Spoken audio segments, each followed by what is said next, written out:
오늘 말씀은 전쟁은 하나님께 속한 것이다 라는 제목으로 살펴보도록 하겠습니다. 6월달이잖아요. 6월달이면 호국보훈의 달이에요. 그래서 특별히 하나님이 우리와 함께 하심, 역사하심을 살펴보고 해보자 하고 며칠 동안 6.25 전쟁에 관련된 자료들도 좀 살펴보고 이러면서 말씀을 이렇게 적용해서 은혜를 누리자 하고 오늘 말씀을 준비했습니다. 하나님의 백성인 이스라엘이 처음으로 왕을 세웠고요, 나라를 든든히 하려고 했는데 블레셋 사람들이 쳐들어왔어요. 블레셋 군대는 골리앗이라는 엄청나게 큰 장수가 있었습니다. 골리앗은 키가 2m 80 정도 됐어요. 거인이죠. 그러니까 칼도 얼마나 컸겠어요. 창도 방패도 엄청나게 컸습니다. 한 40일 정도 이스라엘을 희롱하는데 감히 이스라엘에 아무도 나서는 사람이 없어요. 키가 2m 80 정도 되면 보통 우리 좀 키 크다 그러면 180, 2m 80, 1m가 더 커요. 1m가 더 크면 얼마나 큰지 아세요? 저는 2m 18cm의 최홍만 선수를 김포공항에서 같이 걸어 나오다 신호대에 섰어요. 옆에 섰는데 얼마나 큰지, 어휴, 제 머리가 그때는 지금보다 컸어요. 키가 줄어들지 않았을 때라. 그분 어깨 밑에 있는 거예요, 제 머리가. 그리고 손이 이렇게 보는데 저도 손이 큰 편이거든요. 저보다 손 큰 사람 거의 드물어요. 저보다 훨씬 커요. 이야, 이 사람 힘 세겠는데? 저 그때 발씨름 되게 잘했거든요. 이 사람에게는 발씨름 무조건 안 되겠다 싶더라고요. 혼자 그런 생각을 해봤어요. 그런데 이 골리앗은 최홍만 선수와도 감히 비교가 안 될 정도죠. 최홍만 선수가 저보다가 한 3, 40cm 키가 컸어요. 그런데 이 골리앗은 최홍만 선수보다 62cm가 더 커요. 얼마나 큰지 모릅니다. 그러면 손은 얼마나 더 컸겠으며 팔은 얼마나 길겠어요. 거기다 창이 더 길고 방패도 더 커요. 감히 아무도 덤빌 기세를 못 가지고 있어요. 그런데 소년 다윗이 부모님들이 형들이 전쟁터에 가 있는데 먹을 것도 갖다 주고 형들 안전을 좀 살펴보고 와라 그랬는데 갔는데 하나님을 모욕하고 하는 말을 막 떠드는 걸 보고 다윗이 감히 저놈이 하나님을 향해서 저래? 내가 가만히 안 두겠어, 이렇게 나온 거예요. 그 다윗의 형들이 뭐라 그랬길래, 야 이놈아 가만히 좀 있어라, 너 죽는다 이랬겠지요. 아무도 다윗을 지지하지 않았어요. 그런데 다윗이 너무 당당하게 나오고 사울왕이 볼 때 아무도 나설 사람이 없으니까 다윗 보고 나가게 했었습니다. 40절에 보면 손에 막대기를 가지고 시내에서 매끄러운 돌 5을 골라서 자기 목자의 제구 곧 주머니에 넣고 손에 물매를 가지고 블레셋 사람에게 나아가니라. 칼도 안 들고 창도 안 들어요. 물맷돌 5개예요. 야, 기가 막히죠. 뭐냐 하면요, 새총 비슷한 거. 새총보다는 커요. 그때 가죽 요렇게 입고 돌멩이 주먹만한 거 딱 넣고 줄을 지고 막 돌려가지고 팍 하면 이게 날아가는 거예요. 물맷돌 5개를 넣고 들고 가요. 이스라엘 군인들이 볼 때도 기가 막히죠. 야, 저 뭐 하는 거지? 저게 돼? 다윗 제 애잖아. 저 형들이 여기 있잖아. 이렇게 되고 있었겠지요. 이 다윗은 창도 아니고 물맷돌과 매끄러운 돌 5개를 들고 나가고, 다윗은 짐승을 쫓을 때 사용하는 익숙한 이 도구를 가지고 갔고요. 그 사자를 물리칠 때도 썼고 늑대를 물리칠 때도 썼던 거예요. 사울 왕이 있던 갑옷과 이 사용하던 칼을 주려고 했어요. 다윗이 입어봤어요. 왕이여, 이게 너무 불편합니다. 내가 못 입겠어요. 그래요. 이게 앞에 38절, 39절이에요. 우리 38절, 39절 같이 읽어볼까요? 이에 사울이 자기 군복을 다윗에게 입히고 노투구를 그 머리에 씌우고 또 그에게 갑옷을 입히며 다윗이 칼을 군복 위에 차고는 익숙치 못하므로 시험적으로 걸어보다가 사울에게 고대 익숙치 못하니 이것을 입고 가지 못하겠나이다 하고 곧 벗고. 왕이 가지고 있는 게 제일 좋은 거잖아요. 갑옷도 칼도. 저는 칼을 잘 알아요. 쇠 종류도 잘 압니다. 좋은 칼은 날이 잘 안 망가집니다. 저는 칼을 잘 갈기도 하고 만들기도 해요. 이 좋은 칼을 주는데 안 가져가요. 익숙하지 않습니다. 사울 왕이나 이스라엘 사람들이 볼 때, 군인들이 볼 때, 야, 저 골리앗한테 가는데 돌멩이 5개 가지고 간다고?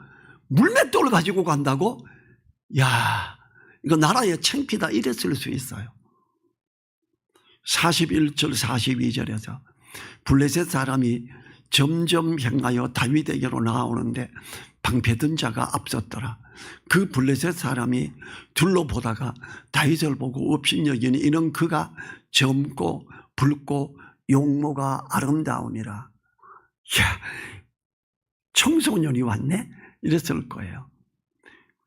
거인의 큰 모습에 기가 주고 아무도 나서지 못할 때 아직 어린 모습을 가진 다윗이 나가고 있어요. 골리앗이 다윗을 보니 아직 소년이라 예쁘장하고 귀여웠던 거예요. 어린 나이가 나왔구나 하고 업신여겼던 것은 어쩌면 당연한 것이요. 너가? 이랬겠지요. 골리앗은 다윗에게 하나님이 함께 하신다는 것을 몰랐으므로 얼마나 막강한 자인가 하는 것을 알 수가 없었던 것입니다. 우리는 함께하는 자는 나약하고 어려 보여도 하나님이 함께하는 자는 아무리 나약하고 아무리 어려 보여도 무시해서는 안 됩니다. 절대로 무시하면 안 됩니다. 우리는요, 하나님 앞에 겸손한 자로 있고 하나님을 부르는 자를 귀히 여겨야 됩니다. 43절 44절요. 블레셋 사람이 다윗에게 이르되 내가 나를 개로 여기고 막대기를 가지고 내게 나왔느냐 하고 그 신들의 이름으로 다윗을 저주하고 또 이르되 내게로 오라. 내가 내 고기를 공중의 새들과 들짐승에게 주리라. 골리앗이 다윗 보고 너 내가 개로 여기냐 나를? 그 돌 들고 뭐 그렇게 온다고? 너무 기분이 나빴던 거예요. 상당히 기분 나빠하죠. 빈정이 상하는 골리앗은 자신들이 섬기는 신의 이름으로 다윗을 저주합니다. 기분이 상하여 흥분한 골리앗은 소년 다윗을 저주하며 다윗을 죽여서 그 살을 새들과 짐승에게 주겠다고 큰 소리칩니다. 이는 상대방의 귀선을 제압하려는 말싸움의 일종이지요. 골리앗은 거인으로서 눈이 그리 좋지 않아 보입니다. 의학적으로 장대한 거인은 눈이 밝지 못합니다. 방패를 든 사람이 자의 안내를 받아야 하는 상황을 보면 이것이 의학적 소견이 맞는 것 같습니다. 45절 그래서 다윗이 블레셋 사람에게 이르되 너는 칼과 창과 단장으로 내게 오거니와 나는 만군의 여호와의 이름 곧 내가 모욕하는 이스라엘 군대의 하나님의 이름으로 내게 가노라 그래. 골리앗은 자신들의 신의 이름으로 나오고 다윗은 만군의 여호와의 이름으로 나감을 봅니다.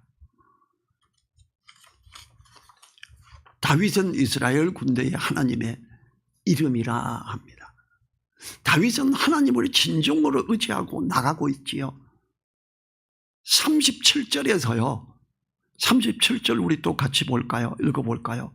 또 가로되 여호와께서 나를 사자의 발톱과 곰의 발톱에서 건져내셨은즉 나를 이 블레셋 사람의 손에서도 건져내시리이다. 사울이 다윗에게 이르되 가라. 여호와께서 너와 함께 계시기를 원하노라. 야, 사울 왕도 참 깝깝했겠지요. 장수들이 여럿 있는데 아무도 골리앗에게 못 나가. 다윗이 나와서 물맷돌 들고 돌멩이 들고 내가 이걸로 사자도 곰도 그들을 거기서 내 양들을 구해냈습니다. 그들을 물리치고 죽이기도 했습니다. 내가 나가서 저거 없애버리겠습니다. 이러는 거예요. 이 그림을 한번 생각해 보세요.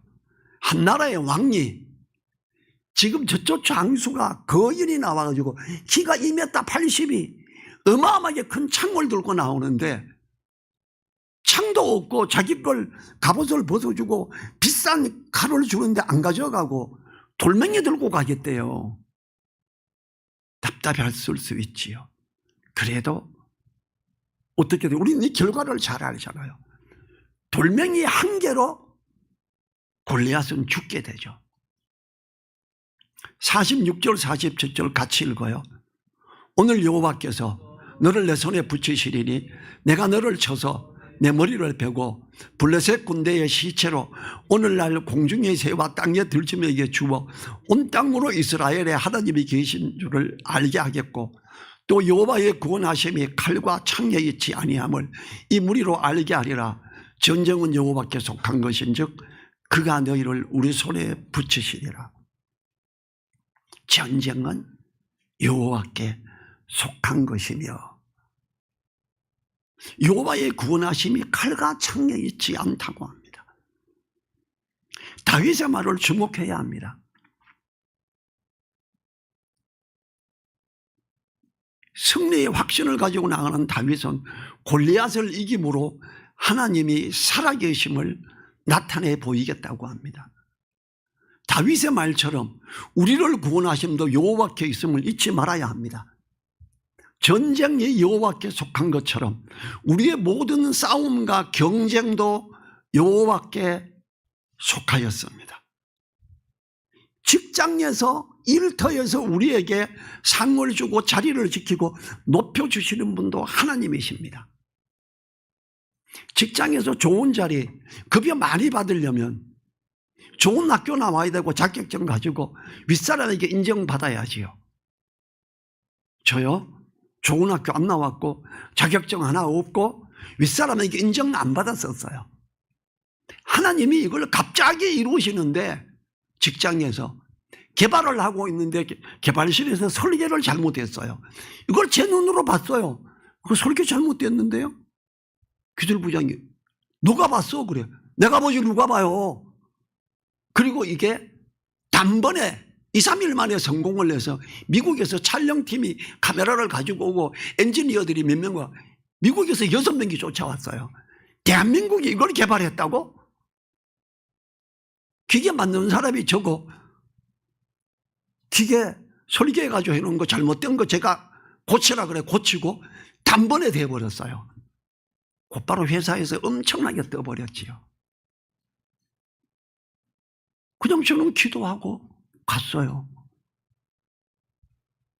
저 그때 복음을 열심히 전했고 성경 공부를 가르치고 21살 난 제가 복음을 전하고 성경 공부 가르치는데 적게는 30명 많게는 50명이 와가 앉아 있었어요. 그때 제 별명이 아멘당 당수였어요.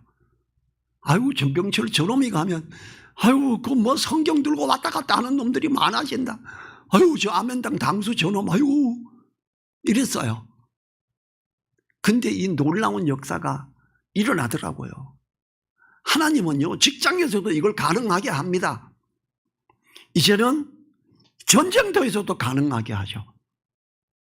시편 3편 3절에 여호와여 주는 나의 방패시요 나의 영광이시요 나의 머리를 드시는 자니이다 그래요.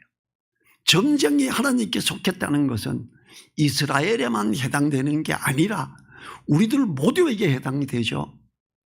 자, 우리나라 76년 중 6.25 새벽 4시 정도에 전쟁이 발발했지요.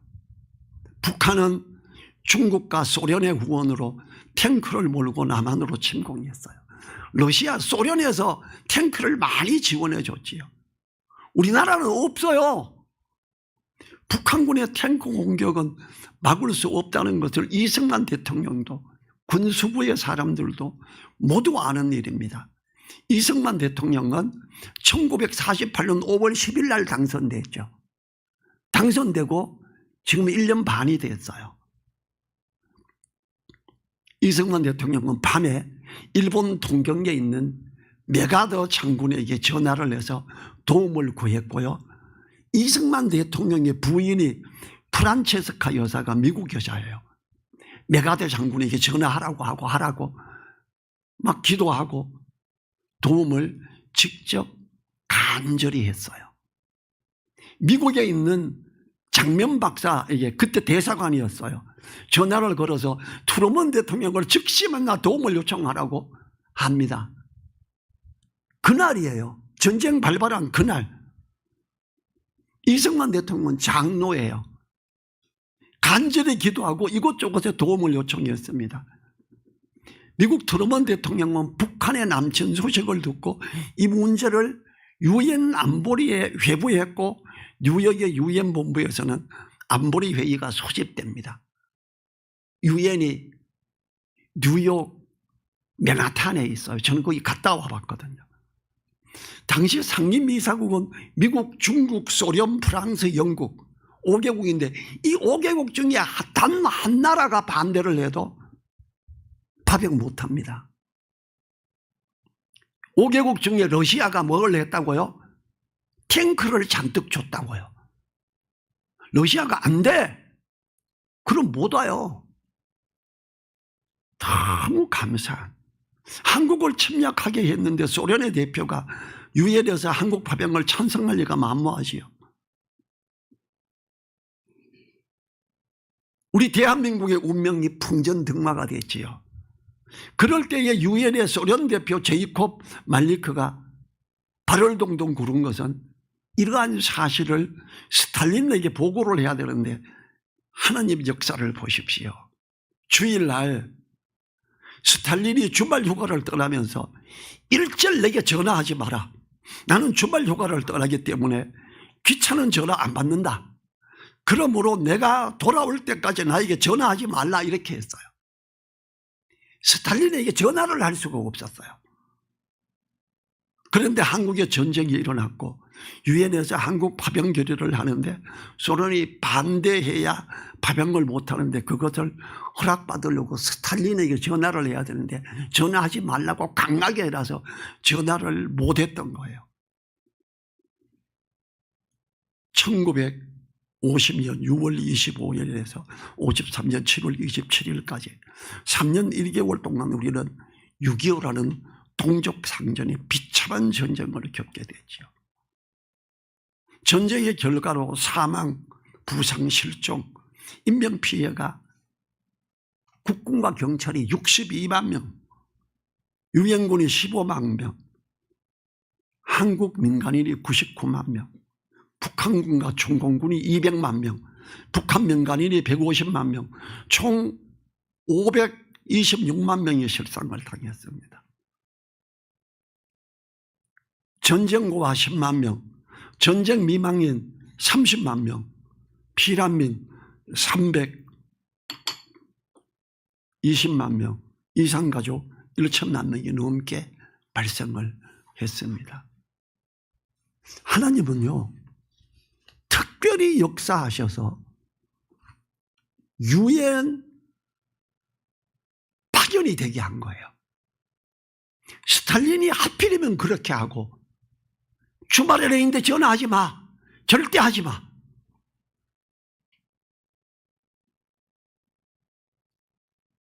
오늘 본문을 보면 이스라엘과 블레셋 전쟁에서 전쟁은 여호와께 속했다고 말씀하고 있지요. 6.25 전쟁도 하나님께서 지켜주시지 않았다면 우리 대한민국은 공산 집단 지하에서 살 수밖에 없었을 것입니다. 전투부대 파견국 16나라, 의료지원국 5개 나라, 21개 나라가 지원을 했어요. 미국 지원이 몇 명인지 아세요? 178만 9천 명이에요. 어마어마하게 지원을 했습니다. 36,940명이 미군이 사망했고요. 92,134명이 부상을 했고요. 3,737명이 실종했어요. 너무나 큰 사랑을 받았지요. 미국 출신의 정동수 목사가 미국에 대한 사랑을 굉장히 강조해요. 저 이번에 이거 숫자 파악하면서 저 미국 지원이 178만 9천 명인지 몰랐어요. 이렇게 많았어? 와, 진짜 감사하더라고요. 어떻게 이렇게 많이 지원을 해요? 저는 미군이 지금도 우리나라를 지배하다시피 유엔이 잡고 있는데 우리나라 국군 통수권이요. 우리나라가 휴전 중이에요. 유엔에 있어요. 아직도. 종전이 아니에요. 우리가. 대통령에게 있지 않아요. 되게 불만이 많았거든요. 이걸 보면서 그래야 되겠네 싶더라고요. 우리가 한 게 없는 거예요. 너무 감사하죠. 전쟁은 하나님께 속했다. 기도하고 할 때 이것이 일어났다는 거지요. 정말로. 여기에 낙동강에 밀려있고 최종전선이 있을 때 얼마나 심각했느냐. 우리 집이 안동이에요. 6.25 때 우리 어머니가 자식들 데리고 피난을 가는데 아버지는 따로 안 갔대요. 우리 형님, 막내 형님 없고 두 형님 좌우에 잡고 따로는 필요 없어요. 안 데리고 갔어요. 옆집에서 빨리 입고 따라가라 그래서 따라갔대요. 근데 피난을 북쪽으로 갔어요. 남쪽으로 가면 낙동강이니까. 그래서 옆에 동네까지 가서 다시 돌아왔대요. 이 낙동강에 부산에서 이 승만 대통령이요, 목사들을 불러놓고 기도하자, 금식하고 기도하자. 지금 여기 유엔 비행기가 와서 공격을 해야 되는데 비가 오면 비행기가 못 뜬다. 8월 달에 장마철이죠. 우리나라가 6월부터 8월이 1년 강수량의 60%가 내려요. 한참 동안 비가 한 방울도 안 왔어요. 그리고 북한군을 마구 폭격할 수 있었지요. 너무 감사하죠. 간절히 기도했고 그들은 금식했고 열심히 기도했어요. 이들의 기도는 6.25 전쟁이 주일날 일어났어요. 그들의 간절한 기도는 주님, 우리가 주일을 못 지켰습니다. 주일을 지키게 해주세요. 우리 주일이 회방을 받았습니다. 금식하면서 안타까워하면서 하나님은 이걸 들어주셨지요. 그리고 인천 상륙작전이 일어나고 불가능할 것 같은 상황이 해결이 되고 우리나라가 회복이 되잖아요. 간절히 기도하고. 저는 이승만 대통령이 얼마나 간절했는지. 이승만 대통령이 미국 출신이에요. 이승만 대통령 부인이 미국인이에요. 그래서 그 인맥을 통해서 더 전화하고 더 기도하고 간절히 기도하고. 이승만 대통령 부족한 거 있죠. 밑에 사람이 나빠가지고 아주 나쁜 욕도 먹었지요. 그렇지만 그는 장로로서 간절히 기도했고 주의를 지키기 위해 애썼고 금식하고 기도할 때 역사가 일어났지요. 전 세계 역사에서 우리나라인데처럼 이렇게 많은 군대가 외국에서 지원된 적이 없습니다. 지구 역사에서 없어요. 얼마나 감사한지. 자, 이승만 대통령이 뭐 세서 그렇습니까? 그가 기도하고 하나님이 역사하셨죠. 그리스도인들이 주님, 주의를 못 지켰습니다. 전쟁으로 주의를 못 지켰습니다. 주의를 지키게 해주세요. 이러고 할 때 하나님은 그들의 기도를 들어줬어요. 자, 주의를 지키는 거. 너희는 먼저 그의 나라와 그의 의를 구하라. 그리하면 이 모든 것을 너희에게 더하시리라 그래요. 주일날 예배를 우선시하세요. 다른 일이 생겨가지고 일이 먼저예요. 일이 먼저일 수도 있지요. 그런데 주일을 먼저 지키면 주님은 그거에 갚아주십니다. 저는 그걸 절실히 느낀 사람이에요. 제가 30몇 년 전에 이쪽 복릴천에 있는 교회에서 목사님하고 건축위원장이 저보고 사장님 일요일날 오후에 와서 브리핑 한번 해주세요. 그럼 계약하겠습니다. 1억짜리예요. 30몇 년 전에 1억짜리 일. 그때 제가 하누리교회라는 데 있었고 성경공부 인도자였어요. 성경공부 인도를 못해요. 제가 목사님께 그랬죠. 목사님, 그 시간이 성경공부 시간입니다. 제가 4시 반이면 올 수 있습니다. 아니면 2시에 와야 된대. 죄송합니다. 포기하겠습니다. 다른 여자 부르세요. 그랬어요. 저도 아깝죠. 1억짜리 날아가는데 사업한 지 몇 년 되지도 않았고. 포기하고 주님의 나라와 의를 먼저 구했을 때 하나님은 어떻게 했다고요? 훨씬 큰 교회, 훨씬 큰 일을 군산에서 두 번째로 큰 교회 건축위원장 장로가 서울대 출신이 약사예요. 서울을 올라와서 저를 찾아와서 자기네 교회 일해달래요. 또 주일날 와서 보고해달래. 죄송합니다. 안 합니다. 거절했어요. 왜요? 그래. 믿음 좋다고 온 거 아니에요. 맞대. 믿음 좋은 사람이 주일날 예배를 빼먹고 갑니까? 우리 교회 와서 예배 드리죠. 아니요, 나 성경공부 인도자라 못 가요. 그럼 언제 됩니까? 우린 그때 금요기도회 없었어요. 주일하고 수요일은 안 되고 금요일날도 되고 다 됩니다. 금요일날 저녁에 우리 알았다 갔어요. 우리가요, 어떤 일 때문에 주일을 깹니까? 저는 6.25 이 전쟁에 도움을 요청할 때 주일을 못 지켰습니다. 회개하면서 기도하면서 하나님이 역사하셨다는 걸 들었을 때, 야, 주님의 나라와 의를 먼저 구하고자 하는 간절함, 하나님은 그걸 귀히 여기셨다. 그리고 그들의 금식 기도를 들으시고 유엔을 통과되게 했는데 스탈린이 하필 그때 놀러를 가고 전화를 못하게 했구나. 그게 주님의 역사지 뭐예요. 스탈린이 저러갖고 뭔 소리 하는 거냐. 우리가 탱크를 얼마나 밀어줬는데 안 된다 그래야지. 그랬으면 유엔이 우리나라 못 도왔어요. 정말 놀라운 일이죠. 전쟁은 하나님께 속한 거다. 6.25도 하나님이 막아주셨다. 절대 인간의 힘으로 막을 수 있는 게 아니잖아요. 우리나라는 힘이 아예 없었잖아요. 48절 49절 블레셋 사람이 일어나 다윗에게로 마주 가까이 올 때 다윗이 블레셋 사람에게로 마주 그 항로를 향하여 빨리 달리며 손을 주머니에 넣어 돌을 취하여 물매로 던져 블레셋 사람의 이마를 침에 돌이 그 이마에 박히니 땅에 엎드러지니라. 예, 여기 센터에 급소죠. 가서 맞은 거예요. 급소가 얼마나 중요해. 그 거구 키가 2m 80되는 그가 돌멩이 한 방에 가버린 거예요. 이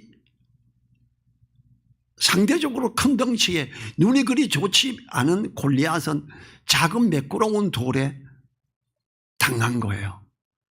다윗은 평소에 자신이 양을 칠 때 자주 사용하던 물맷돌을 던짐으로 골리앗을 이긴 겁니다. 당연히 하나님이 함께 하심으로 그 돌이 정확하게 날아가서 급소를 맞힘으로 거인이 쓰러졌습니다. 다윗은 하나님을 의뢰하는 믿음의 사람으로 하나님이 지키시고 이기게 하시는 믿음을 고백하지요. 사무엘나 22장 22절 23절 40절 22절에 이는 내가 여호와의 도를 지키고 악을 행하여 내 하나님 떠나지 아니하였으며, 하나님의 말씀을 지키고 악을 행함으로 떠난 걸 안 했다 그래요. 23절 그 모든 규례를 내 앞에 두고 그 율례를 버리지 아니하였음이로다. 말씀을 지키고 갔으니까 됐다는 거예요. 40절에서 이런 주께서 나로 전쟁케 하려고 능력으로 내게 띠띠우사 일어나 나를 치는 자로 내게 굴복케 하셨사오며. 하나님의 말씀을 붙잡고 갈 때 이기게 하시더라. 하나님의 말씀을 붙잡고 주님의 나라와 이를 먼저 구할 때 이기게 하시더라. 그게 다윗의 고백이에요. 50절과 51절 같이 읽을까요? 다윗이 이같이 물매와 돌로 블레셋 사람을 이기고 그를 쳐 죽였으나 자기 손에는 칼이 없었더라. 다윗이 달려가서 블레셋 사람을 밟고 그의 칼을 그 집에서 빼어내어 그 칼로 그를 죽이고 그 머리를 베니 블레셋 사람이 자기 용사의 죽음을 보고 도망가는지라. 어때요? 다윗의 형들이 다윗 못 믿었죠. 사실은 사울 왕도 못 믿었죠. 아무도 다윗을 못 믿었어요. 다윗은 어땠어요? 하나님을 믿었어요. 하나님은 사자도 물리치게 했어요. 이 물맷돌이면 됩니다 이랬어요. 물맷돌이 날아가서 급소를 때린 거야. 저는 급소의 놀라움을 몇 년 전에 다른 목사님, 이분은 벌꿀을 키우고 벌꿀로 침을 놓는 분이에요. 우리 집사람이 컨디션이 안 좋으니까 사모님 가요 내가 벌침 놔드릴게. 그리고 우리 집사람을 데리고 갔어요. 그분이 강화도 1회 대회 때 탁구를 우승했고요. 저하고 어쩌다 탁구를 한번 치다가 정말 잘 치더라고.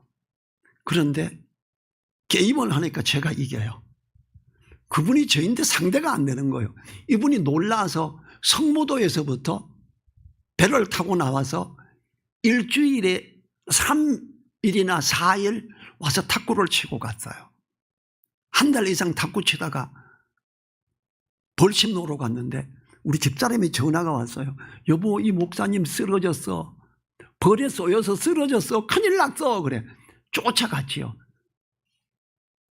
벌이 여기 쌌고요. 이 급소예요. 꿀벌이 여기를 쌌는데 사람이 갔더니 얼굴이 새카매졌고요. 목사님 뭐야? 제가 그 벌침을 제가 뺐어요.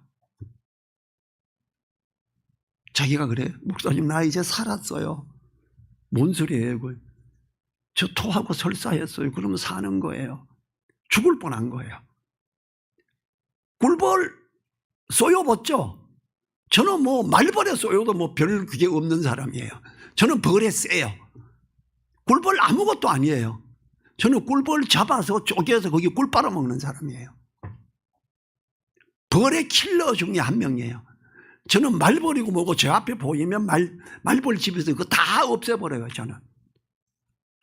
저는 벌하고 뱀하고 저인데 보이면 그것들은 죽어요.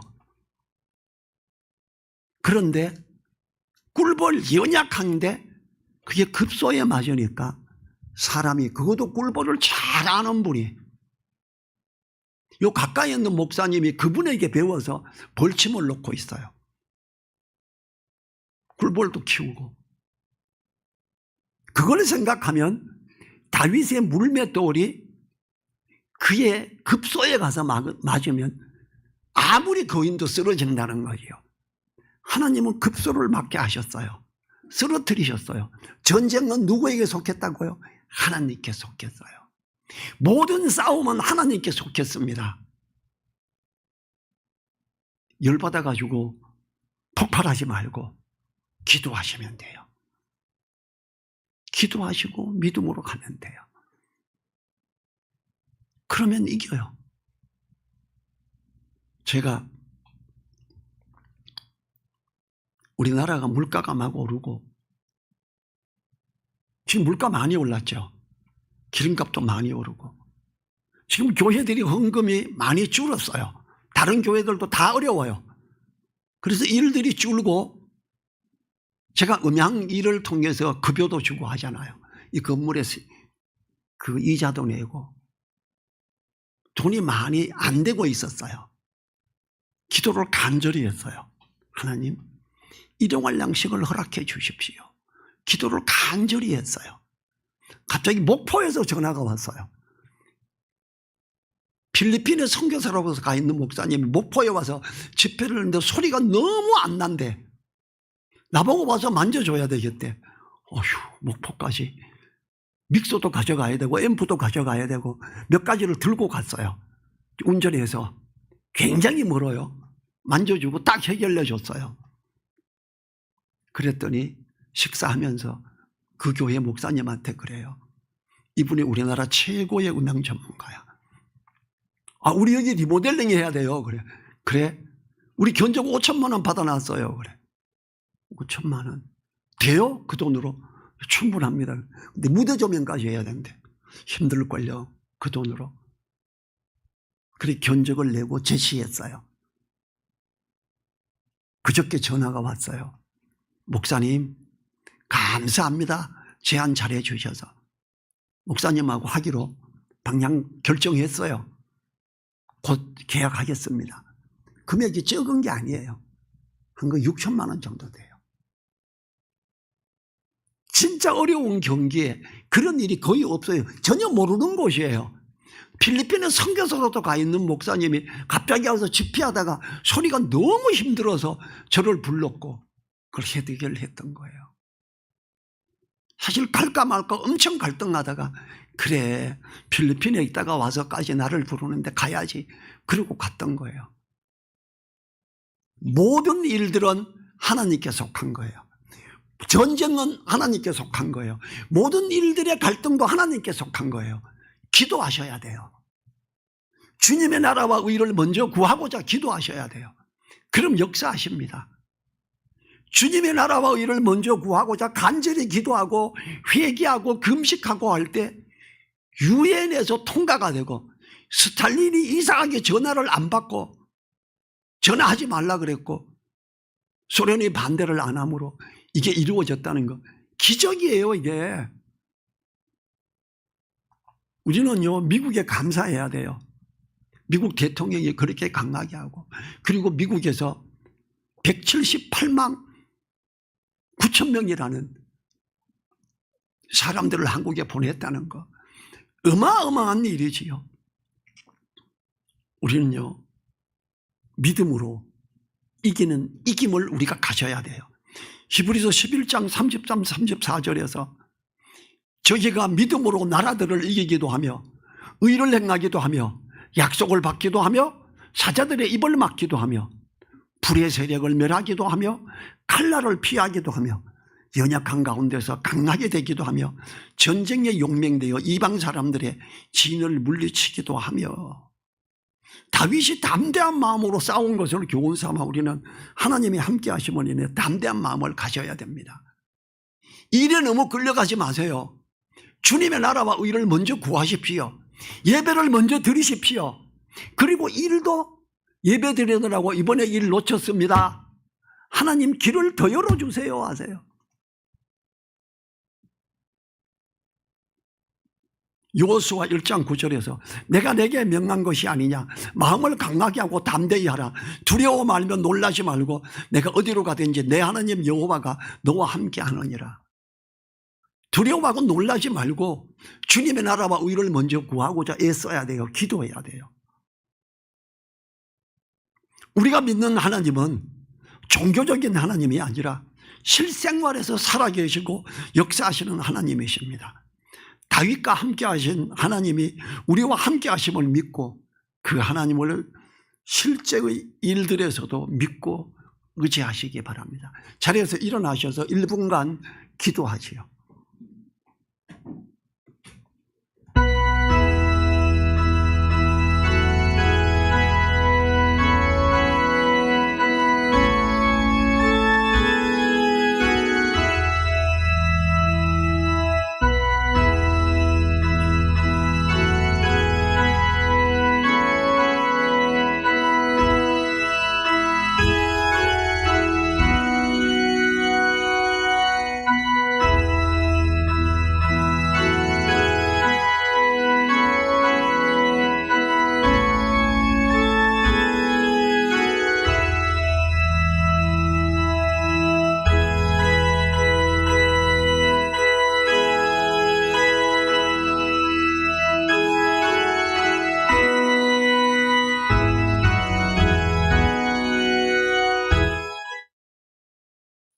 주님 감사합니다.